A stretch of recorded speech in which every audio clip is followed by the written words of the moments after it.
Hello बच्चों, चलिए प्रश्न को पढ़ते हैं। एथेनॉल में सोडियम एथोक्साइड के साथ एल्किल हैलाइडों के डिहाइड्रोजनीकरण द्वारा दर्शाए गए निम्न उत्पादों में कौन सा मुख्य उत्पाद के रूप में सही रूप से चिन्हित किया गया है। तो देखिए, तीन अभिक्रियाएं दी हैं और उनमें अल्प तथा मुख्य उत्पाद दर्शाए हैं। एबीसीडी चार विकल्प दिए हैं, सही विकल्प का पता कराना है। चलिए प्रश्न की मुख्य अवधारणा पे बात करते हैं। मुख्य अवधारणा, एल्किल हैलाइडों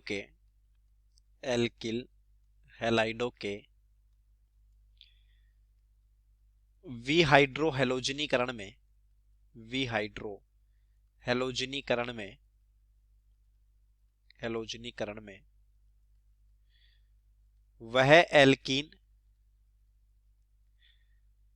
मुख्य उत्पाद होगी जिसमें द्विबंध पर अधिक एल्किल समूह जुड़े हो।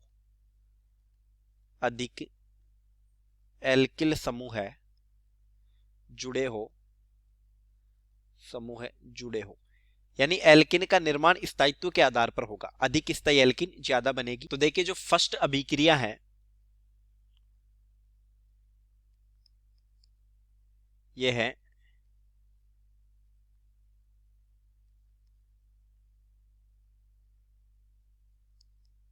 BrCH3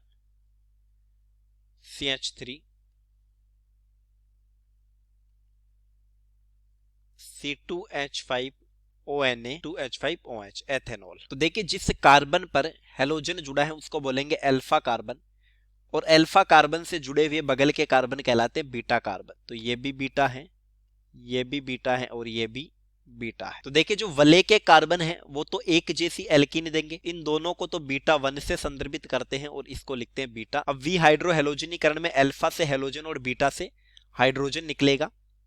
वलय के इन बीटा कार्बन से किसी से भी हाइड्रोजन निकलने पर एक जैसा उत्पाद बनेगा। तो देखिए, यहां उत्पाद बना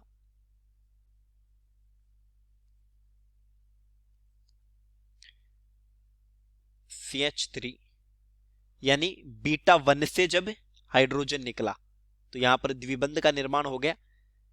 अल्फा से हेलोजन और बीटा से निकला हाइड्रोजन। तो ये उत्पाद बना जब हाइड्रोजन बीटा 1 से निकले। लेकिन इसी स्थिति में एक उत्पाद और बनेगा प्लस, उस उत्पाद को मान लेते बी है। तो देखिए, बी क्या होगा? बी तब होगा जब बीटा 2 से हाइड्रोजन निकले, यानी अल्फा से हेलोजन निकला और यहां से निकला हाइड्रोजन CH2। तो यहां पर इस बार द्विबंध का निर्माण हो गया। यह उत्पाद बना जब हाइड्रोजन बीटा 2 से निकले। तो देखिए, इस उत्पाद को हम ए नाम दे देते हैं। तो यहां पर द्विबंध पर अधिक एल्किल समूह देखने को मिलेंगे। इस तरफ एल्किल समूह और ये मैथिल समूह है, जबकि यहां द्विबंध पर कम एल्किल समूह है। तो मुख्य उत्पाद ए होना चाहिए, मुख्य, जबकि प्रश्न में क्या दिया है? बी को मुख्य उत्पाद दर्शाया है। तो ये गलत चिन्हित है। दूसरी अभिक्रिया है CBrCH3 CH2CH3। तो यहां पर ये अल्फा कार्बन, ये बीटा कार्बन और ये भी बीटा कार्बन। तो देखिए, ये दो कार्बन तो एक जैसी ही एल्कीन देंगे। तो हम इसको बीटा 1 मान लेते हैं, इसको भी बीटा 1 मान लेते हैं, और ये हो गया बीटा 2। तो यहां पर विहाइड्रोहेलोजनीकरण से ये उत्पाद बना CH2, यानी जब बीटा 1 से हाइड्रोजन निकला द्विबंध CH3 CH2 CH3 प्लस ये तो उत्पाद बना जब बीटा 1 से हाइड्रोजन निकले, और ये बनेगा CH3 CH3 द्विबंध CH3। तो ये उत्पाद बना जब बीटा 2 से हाइड्रोजन निकले। तो देखिए, इस स्थिति में अधिक एल्किल समूह जुड़े हुए हैं। तो बीटा 2 से निकलने वाला ये उत्पाद मुख्य होगा। प्रश्न में इसी को मुख्य बताया तो ये सही चिन्हित है। थर्ड जो अभिक्रिया है CH3 CH3 CH3 CBr CH3 CH2 CH3, तो देखिए ये अल्फा कार्बन और इस बीटा कार्बन पर हाइड्रोजन नहीं है, इस बीटा पर हाइड्रोजन है और इस बीटा पर हाइड्रोजन है। तो हम इसको बीटा 1 और इसको बीटा 2 मान लेते हैं। तो देखिए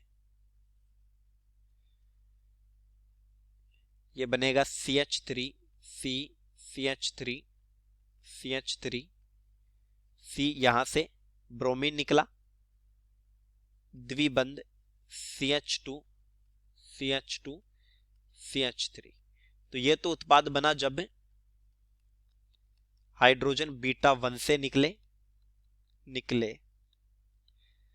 plus CH3 C CH3 CH3 C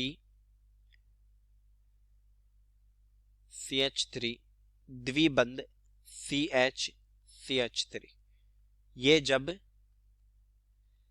beta 2 से हाइड्रोजन निकले। देखिए इस स्थिति में अधिक एल्किल समूह उपस्थित हैं, तो ये मुख्य उत्पाद होगा। मुख्य प्रश्न में इसी को मुख्य दिया, यानी ये भी सही चिन्हित। तो सेकंड और थर्ड सही चिन्हित है, तो सी विकल्प में दिया है सेकंड और थर्ड, तो उत्तर हो गया विकल्प सी। चलिए उम्मीद करता हूं प्रश्न समझ आया होगा। धन्यवाद।